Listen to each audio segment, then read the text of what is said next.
Should you take a broad brush or a narrow beam approach to niche research? Well, I'm going to tell you in this video. Let me explain what I mean by a broad brush approach. A broad brush approach is where you take a topic that has wide appeal, you use popular keywords that are likely to get lots of searches, and everyone who has any interest in the subject whatsoever could use this search term. And this results in high search volume, but it also results in high competition. Now, when I talk about narrow beam, I mean a topic that has a highly specialized appeal, and it uses highly defined keywords.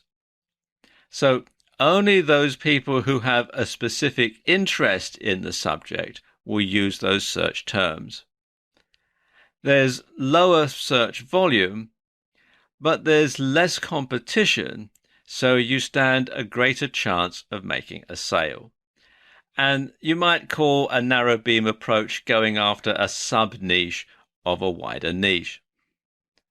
To convert a broad brush topic down to a narrow beam one, you want to niche it down 3 times. So for example, let's say weight training. You could niche that down to weight training for women and then beginner weight training for women, because obviously that's a much more specialized subject. So therefore only women who are beginning weight training are going to be interested in this particular niche. And that can be to your advantage.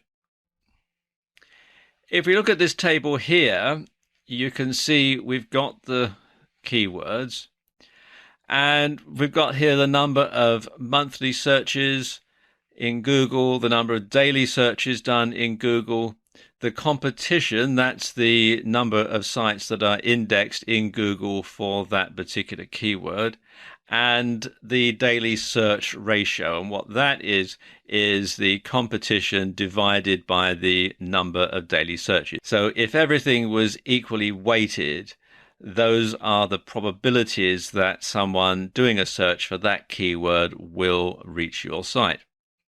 Now let's just take a look at these. For weight training, you can see that there are 9,720 monthly searches, 324 daily searches, but the competition is 12,900,000 websites for that keyword. So your chances of getting to the first page of Google, let alone to the top position in Google, are going to be very, very slim. So the chances of somebody actually coming to your website, the daily search ratio is 39,814 to 1. So when you niche it down, you've got weight training for women, and that gives 6,480 monthly searches, 216 daily searches, and the competition is 327,000. But when you niche it down again, you've got beginner weight training for women.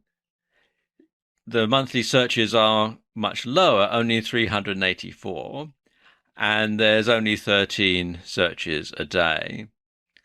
But the competition is 7,700, and the daily search ratio is 592 to 1. So your chances of getting to the first page of Google and your chances of getting to the top position of Google are much better because you're not going up against so many competitors. So your chances of actually getting a hit to your website are 1 in 592, as opposed to 1 in 39,814. So you stand a much better chance of being able to access this much smaller market. You can be a big fish in a small pond as opposed to a minnow in the ocean.